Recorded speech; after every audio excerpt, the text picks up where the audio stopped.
今天呢 Confui 的官方发了一篇重磅的博客啊，这个标题就非常的吸引人，叫 GPT Killer。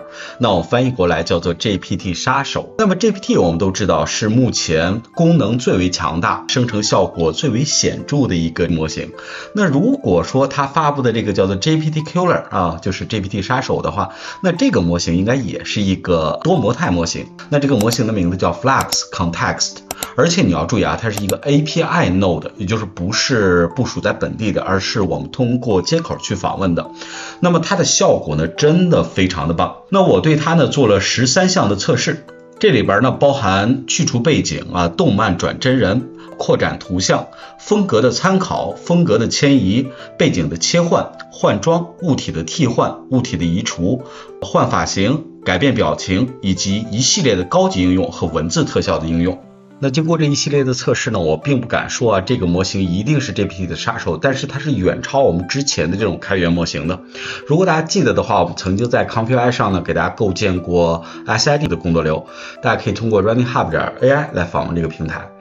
然后呢，你去搜一下有趣的80后程序员啊，然后可以看到我发布的工作流。那在这里边呢，你可以找到SEdit 的工作流。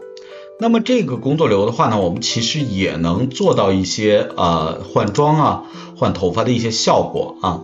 但是呢，你详细去分析这个工作流啊，它其实还是一个叫多任务的一个工作流，而不是一个多模态的模型。大家可以通过提示词的呈现呢，可以明显的感觉出来。相对来讲 Flex Context 它支持的任务种类和效果其实都要比 SEdit 甚至比 HiDream 都要好很多。好，下边呢我们就来看一下这篇博客。那这个博客里内容的信息量呢还是非常大的。首先呢，你要把你的 Confui 更新到最新版，然后呢需要登录，然后去购买点数。那这里边呢，其实我们可能大家没有使用过在线的这个节点，所以说待会儿呢我们会详细给大家介绍一下怎么去用。那首先呢，我们先来简单介绍一下这个模型啊。这个模型呢是由黑森林实验室，也就是 Black Forest Labs 开发的一个特别专业的图像编辑模型啊，你没有听错，它是特别擅长理解这个所谓的上下文。那么大家呢可以点开这个文档，然后呢我们可以找到这个 API 的节点。然后呢，它根据这个公司呢有一个分类，我们点开黑森林实验室，然后你可以找到 Flex Context。当你点开的时候呢，这里边有比较详细的说明。那我们首先看一下这个模型呢有两种。那第一个模型呢我们叫做 Pro， 第二个模型叫 Max。这俩有什么不同呢？我们简单说一下它的适用场景啊。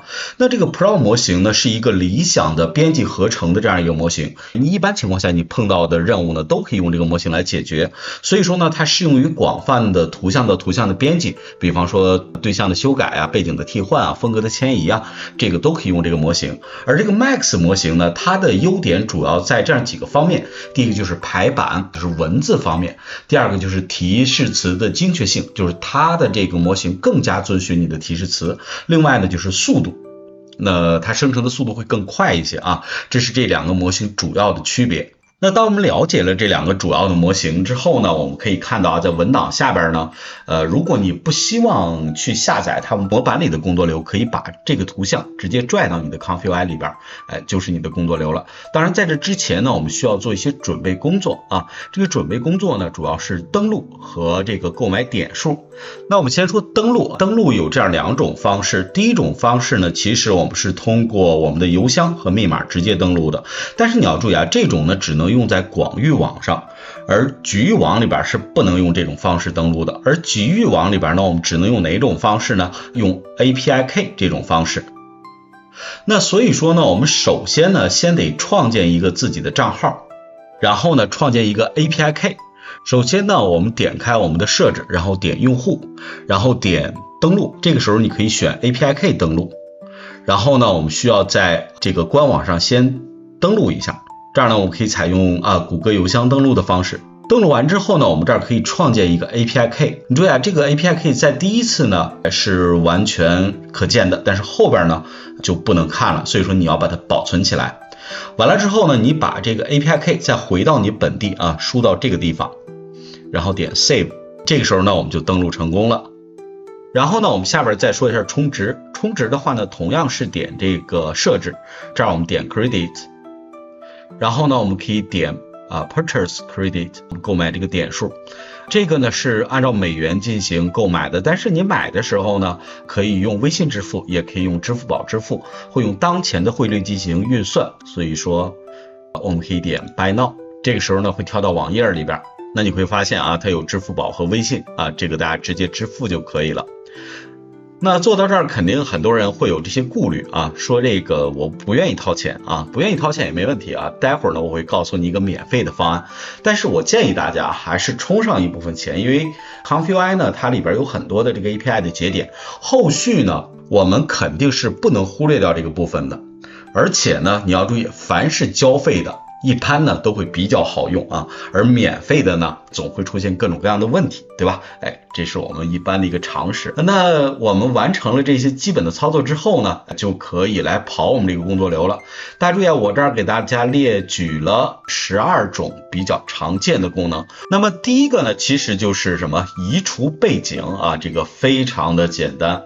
那这个指令呢，同样也特别简单。我们看这儿有一张图片，一个美女坐在这个桌子前面，然后她背后呢是一个白墙和一个窗户。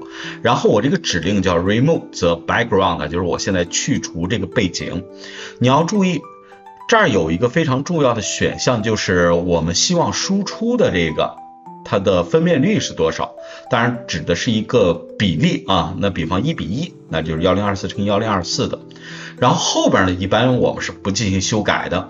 然后后边还有一项叫做prompt upsampling， 什么意思呢？就是是不是要对这个提示词进行增强？我建议大家在一开始的时候呢，不用做这个操作。那我们看一下这个效果这个女孩现在我们可以看到背景上有窗户有墙，但是在这个地方呢就给它去掉了。但是呢，它又不是一个白底的去除背景，是吧？它跟这个人物融合的也是非常和谐的这是我们说第一个功能。那你会发现这个指令呢，其实呢在这儿还看不出有什么特点。随着我们这个操作不断的深入呢，你就会发现这个指令的写法呢还是有一些什么有一些讲究的就是有一些规律的。好，我们看第二个这个就开始凸显这个模型的特点了。那你看一下这儿有一张图片，然后呢我这儿用到了一个非常重要的动词叫 make， 那我现在就是把它转成另外一种风格。那我现在写的是 make this a photo， 什么意思呢？你注意这是一个动漫人物，对吧？我现在要把它转成一个什么真实人物。你看一下整个的这个风格迁移过来，所有的关键元素猫耳的造型，这个包，整个的姿势，穿着，环境，然后基本上呢得到了大概 90% 的一致性的保持。所以说呢，我刚才说到了，从这个操作开始，你能够渐渐的看到这个模型的一个作用。那你注意我们原来的模型呢也能做到这一点，但是呢它只能从真人转动漫。你去试，不管是 HiDream 还是 iCedit，你要把它从动漫转真人，这个一般是成功不了的。但是你会发现这个不但能转而且质量还非常的高。所以说我们把它称之为 GPT Killer， 我觉得也没什么可以这样叫。好，我们继续。这个呢你猜是什么？可能猛的一看看不出来这个叫扩图。这个扩图的操作呢是最简单的，其实就是我们说的 outbending。那我在这个扩图里边其实是没有编辑指令的，你要注意这是空的。那我的这个扩图靠哪个来进行操作呢？是靠这个比例，图像的比例。那这个是一个1:1的，我现在要把它扩成一个4:3的，那所以说它就变成这个样子了。很明显它在左右就多了一块。那么生成的这个效果不管是质量还是一致性，当然是有瑕疵的，就是这个手它这个角度不对，但是不影响整体质量的这个生成，其实非常漂亮。下面我们看第四个有人说这个是不是叫风格迁移不是你注意这个叫风格参照。什么意思呢？这是一张图像，它有一个比较强烈的个人的风格那我现在不知道这个风格叫啥，我挑了一个图像，就是看起来比较色彩鲜明，是吧？然后呢我们现在写了一段指令，你注意从这儿开始大家要注意指令的写法。第一个我写了一个叫 use the style，就是我现在要用这个风格，后边呢是我要生成一个什么东西啊？生成的是一个中国的女人，然后穿着一个汉服，而且有着长长的蓝色的头发。当然，由于这个模型的局限性，可能不能说是一个中国人啊，但是穿着这个汉服，这个是说得过去的。然后呢，有着长长的蓝色的头发啊，这个也没有问题。你会发现这个风格非常的像，对吧？所以说我们把它叫风格参考，而不是风格迁移，这个一定要搞清楚。好，我们继续往下看。这个呢才叫风格迁移，而且这个是一个非常独特的例子，大家看一下，这儿呢有一个女孩啊，非常的青春靓丽，然后你注意我这个指令的写法啊，说现在呢要把它转成一个铅笔画，而且呢应该有一些非常自然的线条，有这种线条的交叉，因为我们素描的时候都会有这个，而且呢应该有这种非常明显的可见的这个白纸的感觉，就是白纸的这种材质。那你会发现这个铅笔的这个风格转化的真的非常的棒。那所以说你会发现在这个指令里边是大有讲究的。那这儿呢我们就先说一下，如果你做图像转换，那你这个指令写的时候要注意什么？在这个模型里边，提示词或者叫这个指令啊，它书写的要求只有一个，叫什么？叫清晰而没有歧义的指令。比方说就我们刚才那个换风格啊这样的一个操作，你不能光说这个风格的名字，比方我要把它转成基比利、新海诚啊，我们不建议大家光这样写，而是呢要强调出来什么？它整个的感觉啊，比方说我现在那个素描，我说了啊，要有这种铅笔的感觉是吧？要有这个流畅的线条，甚至呢要有那个纸张的那个质感。所以说呢，这个就说的比较具体。下面呢我们看一下换背景啊，后边这些你都可以认为叫图像编辑啊，就是我现在对当前这个图像进行编辑。这个图像编辑书写指令的时候，掌握这样一个原则，说清楚什么是变了的，什么是不变的。那比方说我现在要改这个背景，那你看我这个指令是怎么写的？我指令写说我现在要把这个背景给它变成一个有白云做成的大床，然后呢我要保持这上面这个物体啊，它的整个姿势啊、位置啊，这个都不要变。那你看一下整个的这个效果，这个大床有白云做出来，反正是这个意思啊，背景也是白云是吧？然后你看一下这个人的姿势啊、细节啊、表情啊都没有发生变化，这就是我们说的编辑图片的一个基本的指令书写的方式。好，那同样这个叫换装指令啊，还是这个规则，说现在呢我要把它的衣服转成一个金色的铠甲，但是我要保证它的面部特征啊、它的姿势和它的位置是不变的。那你会发现啊，这个转成的效果也是非常漂亮的。那这个呢我们叫做物体转换，其实呢它在这个工作里边表现的不是特别好啊。现在我要把他手里的啤酒罐啊变成一个麦克风，然后其他的同样我保持面部特征啊、姿势和这个位置不变。那你会发现它的确也变了啊，但是就变成了除了拿了一个啤酒之外还拿了一个麦克风，所以说这个应该不是说特别的到位，对吧？这是这个叫移除啊。这个移除其实也是有问题的啊，我现在让他把这个啤酒罐给它移除掉，然后呢保持整个人物是不变的，但是你注意它的姿势其实是变了，就这个手呢是放下来了，对吧？但是整个人物的这个外形啊，这个面部的特征，这个是保持的非常棒的。下边呢我们做一下人物的具体的编辑啊，比方说我现在要把他的发型给换掉啊，把他的头发换成一个pink 啊，就是粉红色。那写法同样是这样，change her hair to pink。但是我要保证她的面部特征啊，然后 position 和这个姿势是不变的。变了这个头发的颜色之后，你会发现啊，这个脸呢，其实多多少少也是有一些变的。这个叫变表情啊，我们就不看这个指令了，大家掌握住这种写法。我现在呢是把她的脸呢变成一个生气的，那看一下这个效果非常的漂亮，生气起来可能比这个更好看，是吧？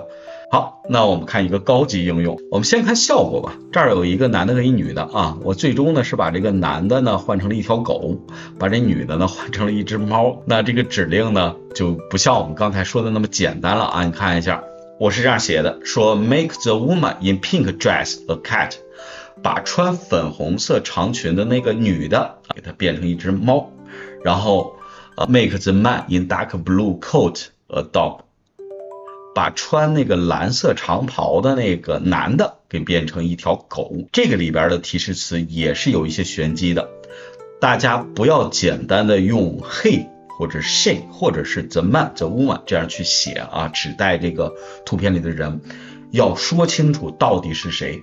所以说呢，我们一般是这样写啊 the woman in pink dress 啊，穿着粉红色衣服的那个女的，然后呢穿着蓝色长袍的那个男的啊，这样的话呢你才能精确的去编辑，尤其是在这种复杂的场景下边啊，这个指令的编写呢非常的重要。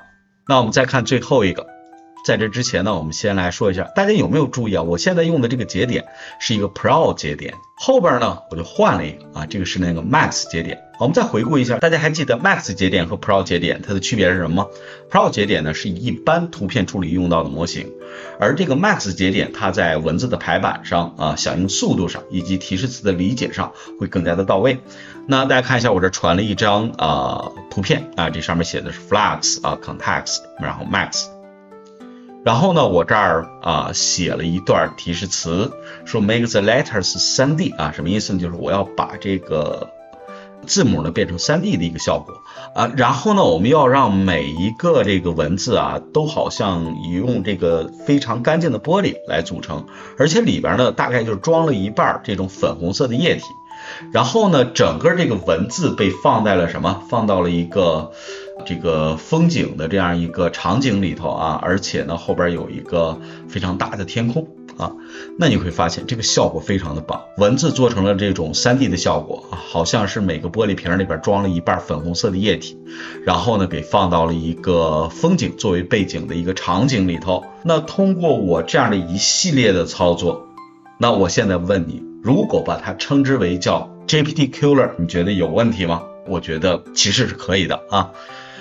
那我们现在说到的都是叫付费的用法，有人说我不想花钱，那怎么办呢？不想花钱就换一种方式啊。大家可以进到这个网址叫 playground.bfl.ai 啊 image generate， 这个呢其实是这个黑森林官网的一个实验场啊，这里边可以适用到它的这些模型，当然我觉得应该是有这个次数限制的。你注意，当我们选的时候呢，这儿就会有 Pro 和 Max 模型。那我们简单的做一个测试啊，比方我们现在上传一张图片，然后呢我们给它粘一个提示词我要把它转成一个什么铅笔画，然后注意啊，在这个下拉列表里边我们可以设定它的宽和高，这个图片的大小呢应该是3:4啊，我们这样去写，然后 batch size 生成几张，这是生成4张，别的呢你可以不用管啊，然后我们就直接生成就可以，速度还是非常快的，这个效果也依然非常棒，是吧？所以说这是这个模型另外的一种使用方法啊。那还有一种使用方法呢，是在这个 Replicate 里边，那我们也可以去试用这个模型。大家注意啊，这个也是付费的啊，是0.04美元一张图片，跟我们用那个 Convoi 那个其实差不多。